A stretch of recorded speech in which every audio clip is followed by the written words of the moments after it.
Hello, hello. Happy Tuesday. Come on in, everyone. Turn on your camera, get your cooking supplies ready, get your recipes ready. We got a lot of work to do. There's Debbie. Hi, Debbie. Where else is everyone? I'm ready. We got a lot of cooking to do today.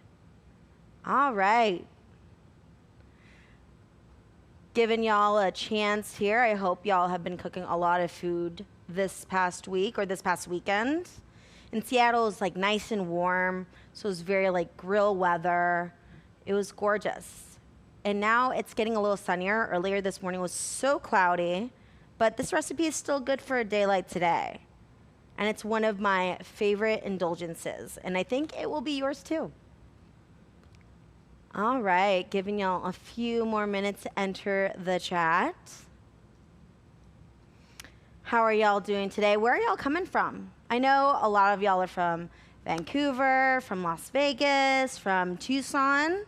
I hope y'all are keeping cool. Hopefully it's getting better as we're close to fall. It's not 112 degrees like last time. That's what I read. Last time one of y'all said you were in sweltering 16 degrees of heat. So hopefully it's cooler. All right. Wait for y'all to come in a little bit more. Give y'all one more minute. All right, did you all know we are on YouTube as well now? Think about that. You might want to subscribe and check us out. Yeah, not only the classes are online, but then you can put it on YouTube. You can watch us as you're doing a couple things. If you're not able to attend a class, you can watch us on YouTube. So much easier. Hello, hello, gorgeous. All right. Y'all, today we are making one of my favorite dishes, and it's a little bit different than your traditional dish. It's actually inspired by one of my icons, Garfield, you know, the one and only. The one who taught me how to sass, how to think for myself was Mr. Garfield, okay? And what's his favorite dish? Lasagna. And we're making a beautiful white lasagna with lamb and spinach. The lasagna is also known as lasagna bianco. If you want to get fancy with it, you can impress your friends by saying it's lasagna bianco. We got a little bit of lamb, the beautiful lamb from the one and only American Lamb Board. And I'm a super fan of American lamb. I used to be a ground beef girl, but nowadays lamb has stolen my heart because it's lean, it's high in protein, and it just has that beautiful, vibrant, grassy note that you kind of need with your cooked goods. Like for me, today with our white lasagna, you have to have a delicious amount of lamb. And you know who else loves lamb? Chef Amy. Hello, everyone. So happy to be here. Y'all hear Chef Amy? She's adorable. She's lovely, so talented. I mean, she's gonna help us out. So if you have any questions you wanna ask me, or you just have something that you wanna input, some tips, some tricks, let Chef Amy know, and she will be in the chat. She'll balance that out for you. She'll give me the questions and everything. All right, y'all. Y'all ready to make some white lasagna with spinach and lamb? All right, let's get going. So we're gonna get our pan ready right now. Get it nice and hot. Get some olive oil on there as well. All right.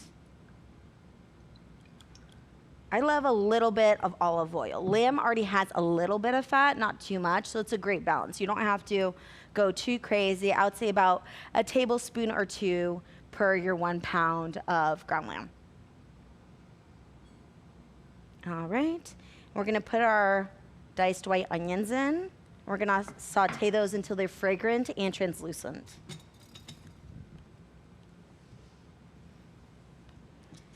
Amy, have you had white lasagna? I have had white lasagna before. I don't think I've had it with lamb though, so I'm excited to see how that comes out. Had it with Nice. butternut squash. That's a good one. Ooh, I do love a butternut squash too. Lamb with butternut squash, that's a good one. I love that. Sorry, y'all, my induction burner's trying to fight me, but it's okay. We're gonna make that happen. We're gonna saute these, regardless of what this wants to do. All right.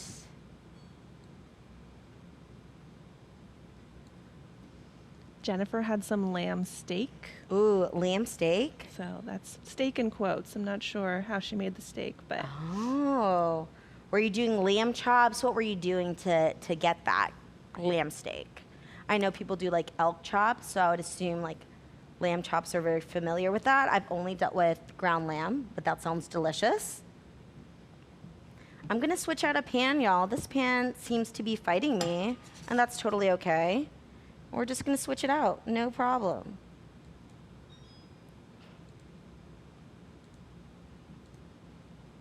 We're always fighting with technology here, people, but we will always win the fight with technology, for sure. All right, this pan is agreeing with me, thank goodness. All right. We're gonna get that saute going. All right, so while we're sauteing our onions here and trying to get it nice and hot, we also have a few aromatics that we're gonna talk about. We have our garlic. We're gonna just go top down here. Pew. All right, thanks, Mikayla. So we have garlic. You want some ground garlic here. They say 6 cloves-ish, but you know what? I go a little crazy. I like a lot of garlic. Not only that, we have red pepper. Gorgeous, thank you, Chef Mag. And then we also have dried oregano. A lot of people like to say dried herbs are not the way to go. Excuse me for a sec. Here we go. They say dry herbs are not the way to go. I love a dried herb. It keeps really well, and it's still very fragrant, especially if you get a nice dried herb. And especially with lasagna, you can always garnish on top with a fresh herb instead of having that dry herb. And this one is it gonna be my friend today, y'all? What do you think, chat? Is this pan gonna be my friend? And it is not gonna be my friend. So we're gonna have to get another pan just to saute these a little bit. It is not turning on and not trying to work with me today, y'all. I'm sorry about that. Steph suggests that maybe if the pan is too much larger than the burner, it might not work. Yeah. Yeah, it's... Maybe on the middle Maybe one I'll there? do the middle. Let's see if I can change it to the middle here, y'all. All right. Gorge. Ah, we've got magic! Yay! Yes. Okay, we're back on track. Gorgeous. Now we're back on it. Has anyone else cooked with lamb? I know last time we met, we did I think we did a lamb burger together, y'all. What did we do last time with lamb? We played with lamb a lot here in the homemade kitchen, and that's why it's become my favorite. All right, so we're getting this pan nice and hot, and we're just gonna wait for a second until it gets there. Then we're gonna add our aromatics, and we also have spinach. So white, creamy sauces are always really good with some greens, and especially if you have a weeknight that you're trying to plan ahead, school's back in session, I definitely recommend getting some greens in there when you can to go along with your carbs, and then you have your protein, your lamb. It can't really go wrong after that. Gorge. All right, y'all. Now, with the lamb, you can always make ahead. You can bake your lasagna, and then you can always freeze it too after it's properly cooled down. So you have food for the rest of the week. It's really good to just plan ahead like that. And not only that, we have a couple of fun things about American lamb that you all should know. Not only are you able to get American lamb anywhere, just ask your local butcher, but it is also supporting local family farmers, and that's awesome, right? Yeah, I love to get that local food. Mm-hmm, absolutely. Are you friends with your local butcher? I think I need to become friends with my local butcher, so it's a good reminder from today. Sometimes, y'all, I get a little nervous. Like, I go to my local butcher, and they look so intimidating, and I just, like, kind of stalk them from afar. But then they're just so welcoming, and they just say, hey, come on in. What can I help you with? And they answer all your questions. No question is a dumb question with your local butcher, and that's my favorite part about going to your local butcher. And you get to learn a lot about waste and what kind of parts of the animal that you can use as well. So you're not just doing ground lamb, you can do a lot of parts of the lamb for different dishes. A lot of them are chefs too. That's awesome. Is there any part that you'd never use that your butcher recommended? Yes, so my butcher is really cool. Just everything. Like, they'll just give me, like, for example, they gave me this really cool tip. It's kind of like an old school diner thing that used to happen where you can eat lamb with mint jelly. Oh. Yeah, that's a great combination, right? I never thought that that would go well together. I'm not really a mint jelly kind of gal. I don't really eat mint jelly like that. Yeah, I don't think I've ever had mint jelly. Yes, but there was this diner, Marietta Diner in Georgia.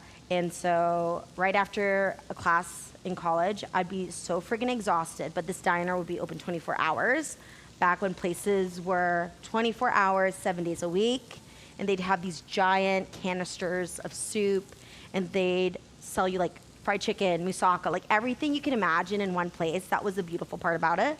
And they had mint and lamb together. Lamb jelly. It was almost like a jam, y'all. It was really wild, but the Yeah. flavor combinations were really nice. I love that we can see that your onions are now going. They're gorgeous, finally, y'all. This is, sometimes we don't appreciate the little things, and I appreciate that this is working right now, and I can actually make my onions translucent. Now we're gonna add our aromatics all in one bowl. And this is where the magic happens, y'all. It smells so good. You're just getting the garlic and onion together. You smell a little bit of that chili flake and that herbaceous oregano. And once it's well mixed, we're just gonna like saute it for 1 or 2 minutes here. And then we're gonna add the star of the dish. You may think the star is the white sauce, but it's not, actually. It's the American lamb. All right. Gorgeous. And look at it, it's lean, but you still see some of the fat as well. And I'm gonna use a spoon just to get those chunks together, or you can get a wooden spatula, something to just like break down your ground beef a little bit better. There we go. And y'all, have y'all made lasagna before? Have y'all made bechamel sauce before? Is this new to you? White lasagna? Do you prefer red sauce? Send it in the chat. Let Amy know so Amy can let me know what's going on. What team are you on? Because I'm team white sauce right now. So if you're not team white sauce, we're not friends. I'm sorry. Let me know, y'all. Any questions so far? Even though we just did a few steps. It's okay to have questions. I think Anything? for some folks, white sauce is new, so they're not on a team yet because it's it's new for them. Oh, okay, I see. Yeah. It's okay, you'll be converted after this class. There's no way you can't be converted. See, I love a nice marinara that has a bunch of basil in it, but once you have that creamy white sauce, this roux, it just replaces everything. And you put a bunch of mozz. Just wait until you see the end product, y'all. It's gonna be magic. Your friends are gonna invite you over to a dinner every time, and you're the one who's gonna be cooking dinner. They're gonna be like, we'll bring the wine and we'll have the place, but you need to bring that lasagna again. So everyone's team white sauce. Is everyone going to be converted, you think, Amy, after this class? Oh, a skillet lasagna, someone said. Same Skillet. flavors, 1/10 the effort. Have you ever made a skillet lasagna? Ooh, okay. Skillet lasagna. All right, I'm going to have to check that out. Okay. Is it a cast iron skillet? Are you seasoning it before you put all the goodies in the lasagna? Is that what you're doing? I do love a good Dutch oven lasagna too. Sometimes you just want like a tiny little Dutch oven to make a mini lasagna for yourself. I've done that a couple times, y'all. Sometimes you just need like a single serving and you don't want to share with anyone. Okay, I don't want to share. I won't speak for y'all, but I don't want to share. All right, y'all. Our lamb's almost done. And this, oh, hi, Lena. And with this, we're about to stack all of this together once we're finished with everything. So you don't have to really worry about internal temp cooking because it's going to cook in the oven. But it's up to you if you really do. It's 160. That is the internal temp, pretty much like ground beef if you are cooking with ground lamb. So that way, if you feel like you need that extra comfort, it's right there, 160 is your temp. All right, gorgeous. Make sure you don't have any big chunks, y'all, because then it could still be a little pink inside. But right here, it looks like, look at this, y'all, gorgeous. Just smell your screen. It's all that red pepper, oregano, onion, garlic. Y'all see the steam and the gorgeousness? All right, we're gonna put that aside here and get ready to get the bechamel together. Jennifer's just going to eat that. That'll be done. We'll just eat that lamb. That is smart, Jennifer. I would do that too. Except I really love my pasta and I love my sauce. So this is also good if you want to put this aside for later. If you have extra, you can always make a salad out of it. You can make a sandwich out of it. There are just so many options that you could do with American lamb. All right, we're gonna get this pan nice and warm and we're gonna make a nice bechamel sauce. And you all might be like, what is bechamel, Lisa? And it's one of my favorite sauces. It's actually a mother sauce. One of the essential sauces in French cuisine. It's just standard. It's butter, flour. And the Italians were like, that's really good. We want some of that. So they adopted it as well. And that's where the white lasagna, lasagna bianco, was blossomed and born. All right, so we're getting our butter nice and warm and melted. We have our all-purpose flour here. You also want to warm your milk ahead of time or leave it out to room temp. You don't want it super cold going into this roux. And we have our parm and nutmeg here. All right, so we got our butter. We're gonna melt it a little bit. And once it's melted, we're gonna whisk it together with the all-purpose flour. All right. Y'all, I gotta say, butter is one of my favorite ingredients, but I'm kind of a snob with butter. I'm like, I need my 81% milk fat. Don't give me margarine. Right, Amy? I don't know. Are you like a super fan of butter or are you a margarine gal? I grew up with margarine, but then once I, got onto butter, is no going back. Yeah. I grew up with country crock margarine, but then my mom is a reuse, no waste queen. So she would put big beans in there. She would put sauces in there. And how disappointing is that when you want butter on your bread and there's beans in your crock pot, okay? So now, as an adult, I have my own butter. And it's real butter, Mom. All right, so we have our butter melted. We got our flour, all perp. We're just gonna mix it in. Just gonna lower this temp a little bit here. And you kind of want this roux. So roux is basically a fancy word for a thickening agent. Some people use it in stews, some people use it in gumbo, soups, all sorts of places. We're basically just cooking this flour down a little bit with this butter. And then we're gonna add the essentials like milk, add a little cheese, and nutmeg for complexity. It kind of gives it another layer, another note, which is one of my favorite things about making this roux. You really gotta watch your roux. It's not one of those things where you step away and multitask like me, or else you'll burn your roux. And I've done that so many times. Don't be like me. I'm the poster child of burnt roux. Don't burn your roux. You want it bubbling like this, but I like mine a little bit more golden. So we're just gonna hang for a second and let it be a little tiny bit more golden here.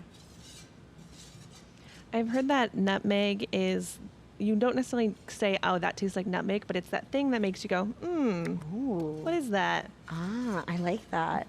Yeah, that's true. It's just like it's like a sleeper agent. You're like, what is this? I know it. It feels so familiar, but you don't know what it is. And I would say if you feel like you get a flavor of warmth, you kind of know nutmeg is That's there. good. Yeah. Right? Warmth. Mm-hmm. Yeah, you get a little warmth to it. Like even when the dish is cold, you just get that like feeling and you know it's nutmeg. Chef All right, Lisa, y'all. we had a few people join sort of recently. Can you maybe tell us what we did already? Yes, let me recap, y'all. I was fighting with this stove, but eventually I was able to saute some onions with olive oil. We have our ground lamb. We put in some dried oregano, red pepper flakes, and we just sauteed it until we cooked it down. And if you want to temp, you can temp it at 160. But if you don't want to, since we're making a lasagna anyways, you can just stack it together. And now we're at our white sauce point. And basically, we're making our roux, butter, all-purpose flour, and we're trying to make it golden and bubbly. And then we're gonna slowly add our milk. And this is what's gonna give that lasagna that creaminess that we like. And we're just gonna slowly add it in there, y'all. Don't get too milk heavy, because then it's just gonna be too loose. Ooh. It's okay to make mistakes in the kitchen, y'all. That's the beauty of being in the kitchen. Constantly learning and adapting. All right. And you can keep adding the milk, but you just want to do it in batches.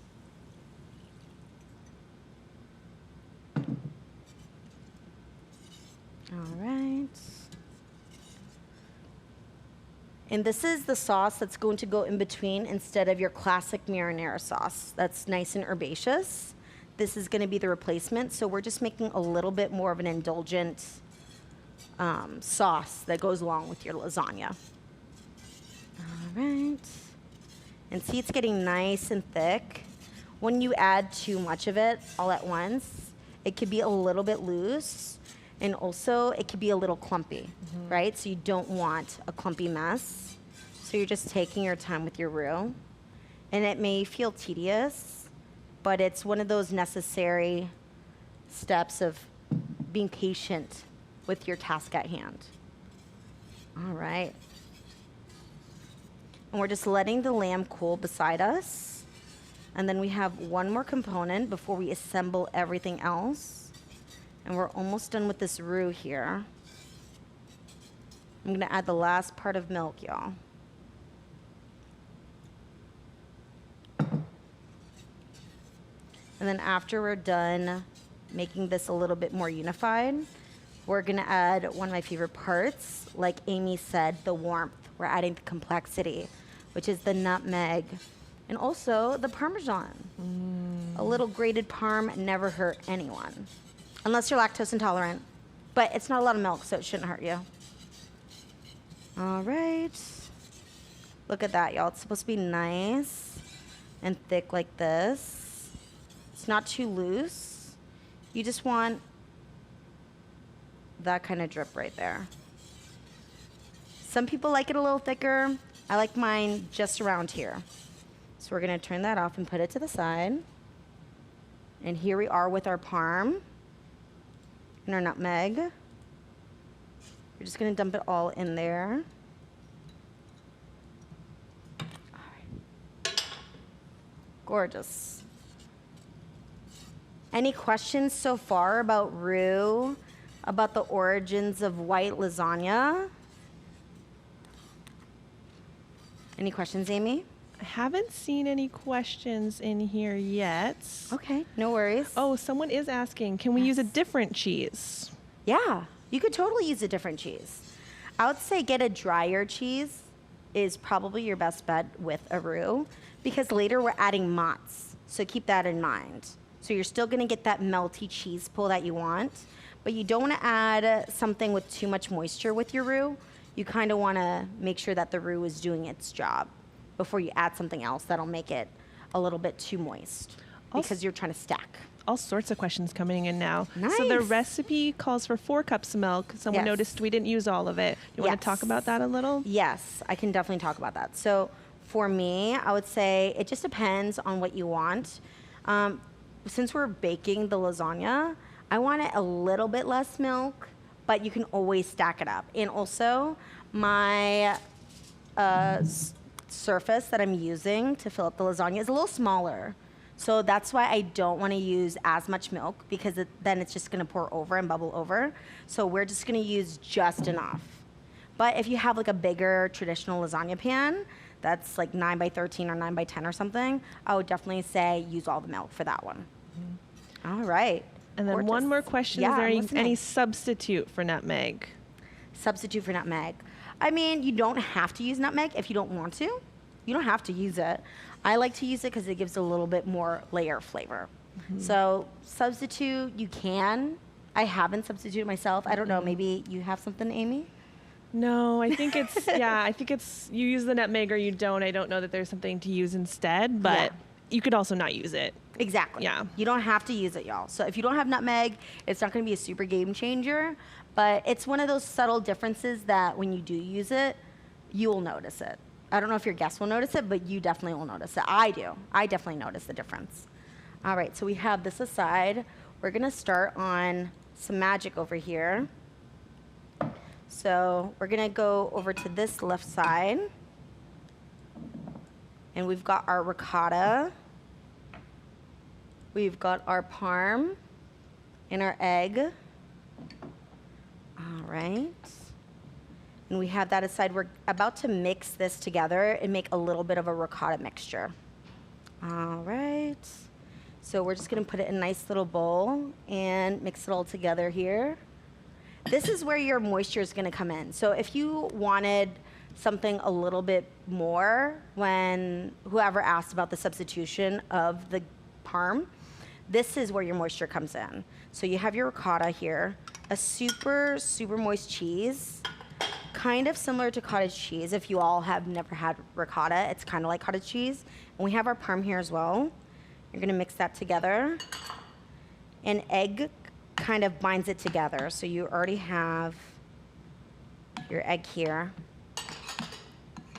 Just gonna do a quick mix. And this is also gonna cook when you bake your lasagna too. So don't worry about it being raw egg. There you go, gorgeous. We're just doing a quick little mix here until it's well combined. We're gonna put that aside. And silly me, I did not put in the spinach, but it's still warm enough to put in the spinach. So I'm just gonna add the spinach in and use that residual heat. Totally fine for your lamb. We're just gonna do a little quick mix here, because you're ultimately gonna cook this anyways when you put it in the lasagna, y'all. Gorgeous. And I don't know, Amy, I think it's time to stack. Stack it. Yes, let's stack it. All right. So Amy was so nice to write down the method of stacking, because knowing me, I'd probably just change it every time I stack it. And really, that wouldn't be the worst thing, probably. It wouldn't be the worst thing, but I feel like when you stack it consistently, you get the best lasagna. So pay attention to how you're stacking it, and that way when you continue stacking it in the same order, it'll be the perfect bite versus having some weird layers here and there. So first we're gonna put a little bechamel at the bottom of the bowl. And the bechamel is really nice, creamy, and flavorful. And then once you have this bechamel, you're gonna put some noodles. We're gonna put some ricotta. This is the fun part. And even though your kids are back to school, this can be a fun activity for you to do with your kids. Your kids will love stacking these together. I know my nephews and nieces freaking love cooking with me just because I make them do everything. You can't complain about them not doing anything if you don't make them do it. So this is a way to make them do something that they'll be really good at. It's kind of like Legos, you know, but in the kitchen. Can you tell us about those noodles? Yes. All right. So we have these lasagna sheets right here. You can pre-cook your noodles. Some people do. But thankfully for technology, you have oven-ready noodles. And that's my favorite part. When you do have the oven-ready noodles, you don't have to worry about boiling. It's one less thing to multitask. And that way, it's already done. You don't have to worry about it overcooking, you know, because this will be ready. This knows the general temperature of what most lasagnas are cooked at, and it's not too thin either. So you can get this at most stores, and you see how it's like just thick enough, a little ridge right here. And when you make lasagna, you kind of want to space out a little bit, but it's okay if you stack a little bit on top of each other. All right, especially when you have an oval shape like this, you don't have to have a traditional lasagna tray. You can have anything that's similar to like a Dutch oven or anything you bake cakes in. You can use that same material to make your lasagna. All right, so we're gonna put a little ricotta mixture here.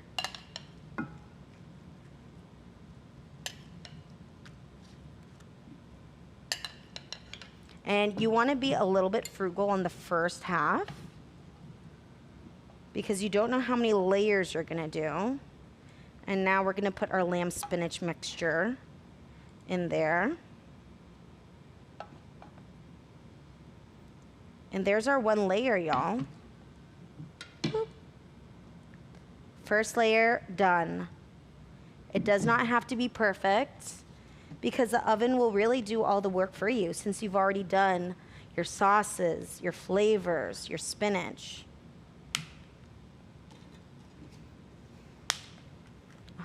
And you got the creamy components here too.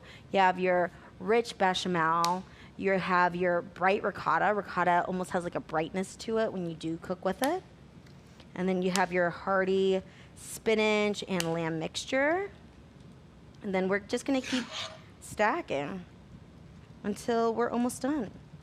It's okay if you have gaps. Don't worry about any gaps at all. The lasagna will do the work for you, the heat as well. And we're also covering it with aluminum foil, which will cover a lot of surface when you're cooking. So I would not worry about that at all. You got your ricotta here. You know, fun thing to do with the ricotta, sometimes you can add lemon zest to it. Ooh. Mm-hmm. A little lemon zest, a little white pepper, some black pepper. We're gonna put this spinach mixture over it again. There's some suggestions from folks that Yes. Making your lasagna and letting it sort of rest overnight helps the flavors come together too. Ooh, okay. That makes sense. That sounds like when I leave my pizza on the table overnight. It's so much better in the morning. What's the science behind that? I love the pizza that way. Don't judge me. Don't laugh at me. You know it's better that way. It's never better the same night. It's always better in the morning. You know, that's my favorite pizza. I'm like, ooh. It's like Next the day oven. cheese and the sauce and the bread all became one. Yes. Yeah. Yeah. They're much better that way. All right, y'all. This is the final frontier. You really want your bechamel to be at the top, so that way it can have that nice coating. And also, like I said, if you do have gaps, that's totally fine because we have our mozz. Our mozz will save the day for that crust, for that caramelization.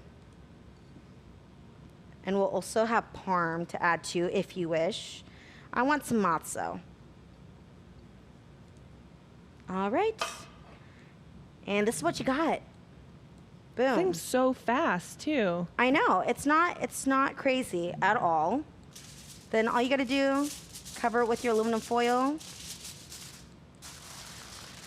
And are y'all ready to see what the finished product looks like? Let's do it. I'm so excited. How long is that going in the oven for? Yes, it is going in the oven at 375 for about 20-25 minutes. So we're gonna put in the oven. So 20-25 minutes, and then after that, you're gonna take the aluminum foil off, and then you're gonna put it back in the oven for about 20 more minutes so it has that caramelization. But we already have ours right here that we made earlier.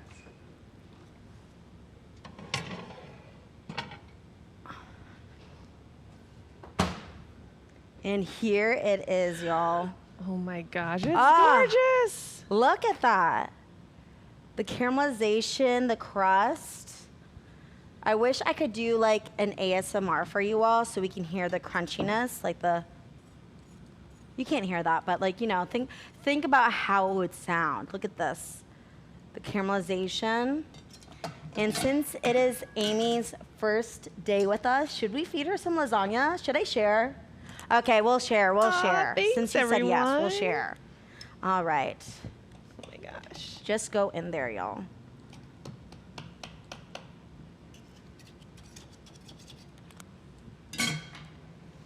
And I like to use a little bit of the pie utensil so you could take that slice out. We're just gonna move it around just a tiny bit here.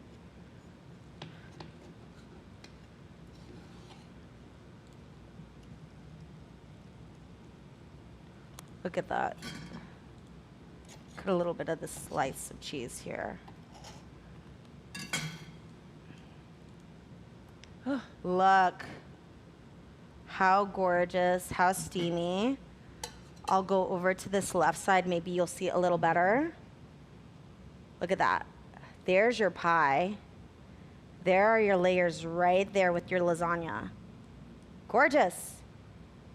So it's a nice snack. You can make this meal ahead of time for the week with your family. And not only that, there's spinach, there's lamb. It's hearty, it's healthy, and it's easy to make. You cannot mess this up, y'all. This was so easy. Even I was able to do it. Then you're able to do it. Okay? Do you guys have any lasagna that you already made? Oh, Lena! Look at how gorgeous. Oh, yeah. Oh, you know what? Let me get some inspiration from Lena and put some parsley, some garnish on here. There you go. Much better. Thanks, Lena, for the tip. I have to be like Lena because she always kills it. She can't be like killing it better than me, you know? I gotta like be on the same level. Anyways, I loved cooking with you all today. Thank you for being so patient, so lovely while we did some technical difficulties. I always have a blast with you all, and I can't wait for this Thursday. I will be moderating, but who will be the chef cooking? The amazing Chef Joel. He's making a seafood Caesar salad. I can't wait to munch on that with y'all. See you next time. Bye. Bye, everyone. Bye.